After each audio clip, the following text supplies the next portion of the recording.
Welcome to Boss Your Brain and a Business. In this episode, we're going to talk about 12 mistakes coaches make when creating an offer. And so, if your coaching offer isn't selling or you want to create a no brainer offer, then this episode is for you. You will learn 12 common mistakes that coaches make when creating an offer. Hello, my name is Coach Kim. I'm a certified life and business mindset coach for brilliant Christian coaches, and I simply help them make more money, have more impact in their lives, in their businesses, using two powerful things they already possess, which is their thoughts and their beliefs. I cannot wait to get into this with you. We're going to go ahead and jump right in. And so, you want to know these mistakes because you want to avoid them. All right, let's get started.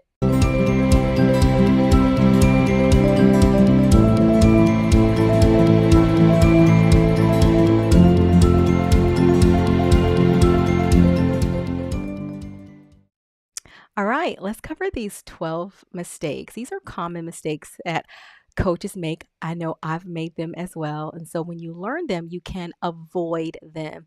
Number one is the result or the transformation that you're offering is not clear. It actually is vague. And so this is a big one for my clients.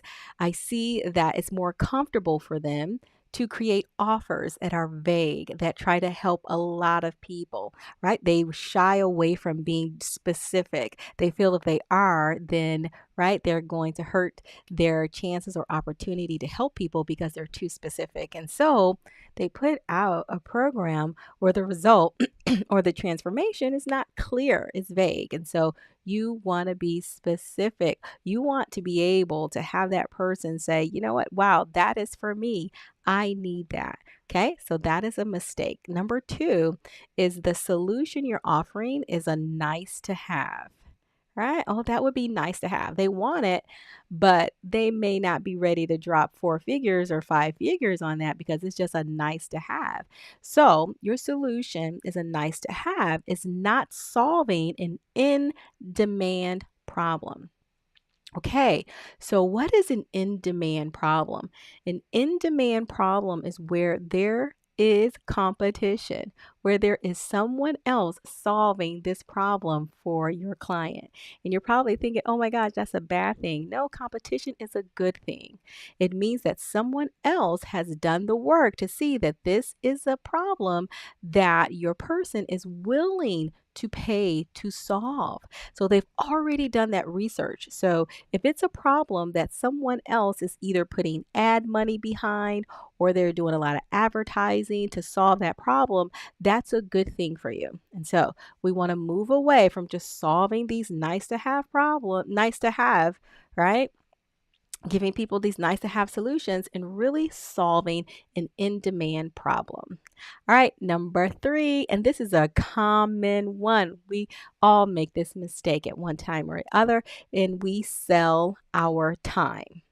Okay, so we sell by the hour, we sell by the session. I just had a client talk about this, how someone reached out to her and wanted to know how much her sessions were. And I said, we don't do sessions, we do packages, right? So we're not like a mechanic charging for our services and our labor, our time and our labor, right? We actually sell packages that get people a transformation. So when you're selling your time, you really get into this where they can just call you up and be like, hey, can I just get another session? Right? And so you build your business upon when they want to buy sessions. No, we put a package together and we sell a transformation. All right. The next mistake that coaches make in creating their offer is that they have no results in the topic, right? And so this is a big one because we'll get a certification, right? We'll get some knowledge, but if you don't have that experience, right? Like you haven't walked it out, that really can hurt you in creating the offer because what you have is just head knowledge, right? It's just something that you've learned or in your brain. So you want to go beyond head knowledge to hand knowledge and feet knowledge, right? You want to make sure that you walk through it. You want to make sure that you've either practiced it and you have some results, okay? So no results in the topic, be your first client, go get some results in your topic.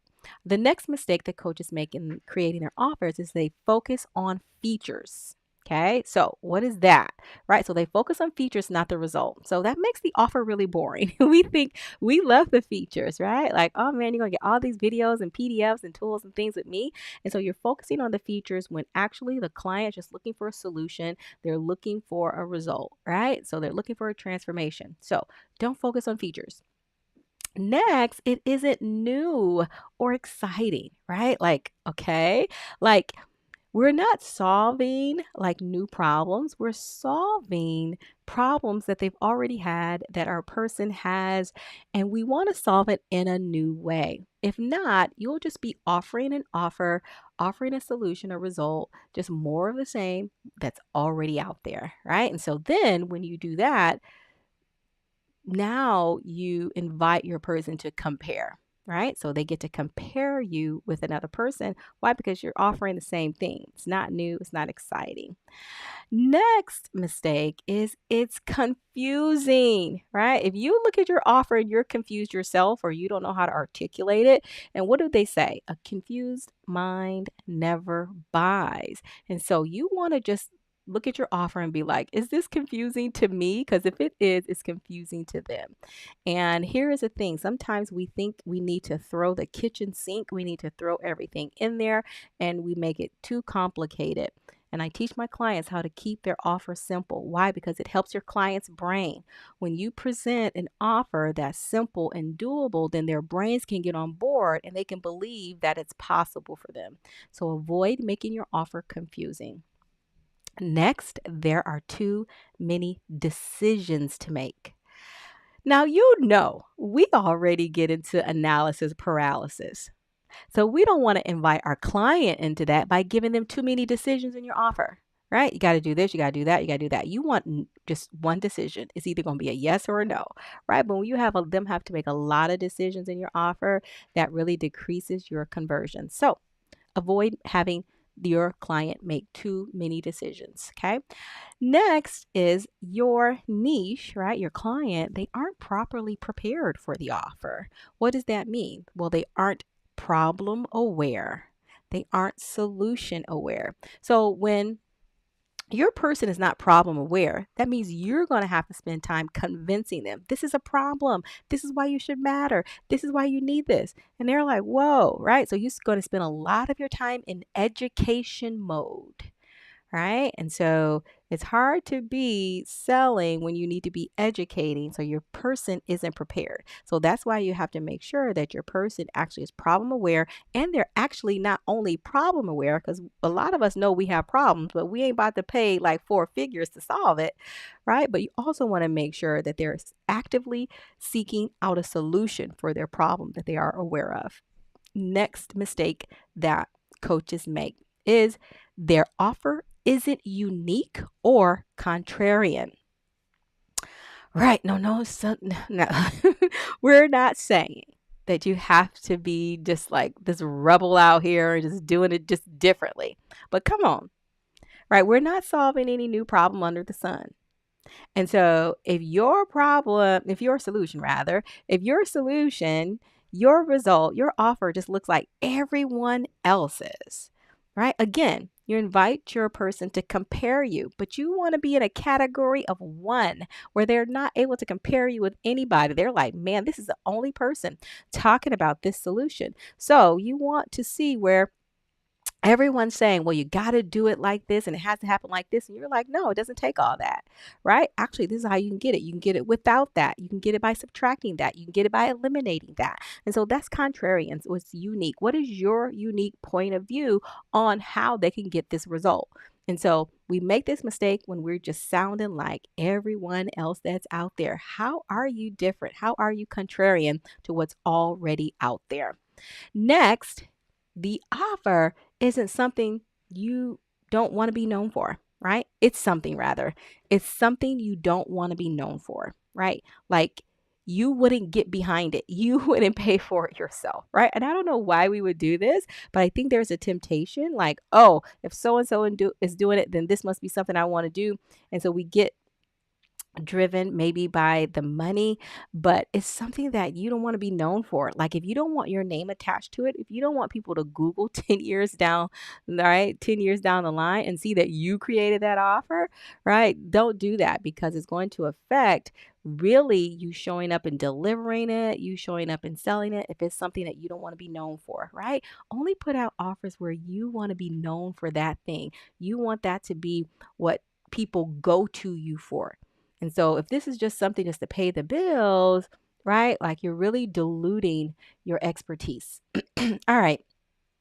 Lastly, the last mistake that coaches make when creating an offer is that they don't consider customer lifetime value, right? Again, I think this goes with number 11, right? Like it's something you don't want to be known for. So, like, considering that your customer will purchase again and again with you is an important decision to make because you want to see if I put this offer out, can another offer also, right, be integrated with that? Or could it connect to an offer I've already done? So, this is customer lifetime value, right? Because you're going to be able to do order bumps and upsells and just build out your product suite when you consider like is this going to have my customer for the long term, okay? And so consider customer lifetime value, not just the one single purchase. Let it be something that you want to be known for, that this could be something that could help me also down in the future. All right, those are the mistakes. Now, we actually just finished create your first four-figure coaching offer training in our Coaches by Grace Accelerator. And I just want to give you an invitation to join us there. It is my membership for Christian coaches. I help you sign your first client, your next client, get fully booked in partnership with God. It's going to be coming up here on the screen. And so there will be a link around this video where you can check out the Coaches by Grace Accelerator, where we would love to have you. There is so much value in this group. And so if you are creating your offer, but you have this drama, I like to call it, drama that just comes up where it's like you won't make a decision because that's all an offer it is. An offer is just a decision, right? You're just making a decision who you want to serve, what problem you want to solve, the result you feel confident in offering, the framework you're going to use, the price you're going to charge. All it is a decision, right? So if you have a lot of drama coming up, you're going to want to come into the Coaches by Grace Accelerator, right? The brain bosses are in here. And so me being, right, the gatherer of the brain bosses and helping you boss your brain, I'm going to help you get on board and embrace the call of God. So join us in the Coaches by Grace Accelerator. We would love to have you. Avoid these mistakes. Sometimes we create these offers. We just put things in them just because or what we've seen, and we really don't know the principles or the strategies behind why to do these things, but avoid these mistakes and create an offer that your people are going to be like, this is a no-brainer. I want this. And we can help you with that in the Coaches by Grace Accelerator. All right. Thanks for tuning in. We'll see you in the next episode.